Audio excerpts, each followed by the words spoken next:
Alice Guo nahuli na sa Tangerang City sa Indonesia. Okay?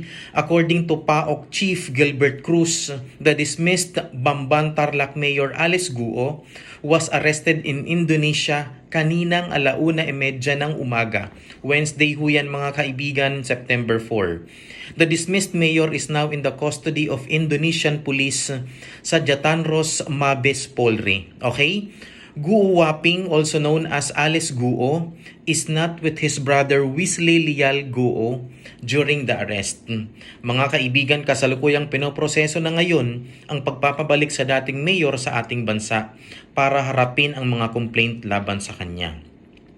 Ang pagkakaaresto kay former Mayor Alice Guo ay pagpapatunay ng kasipagan ng Indonesian authorities at ng Philippine authorities na harapin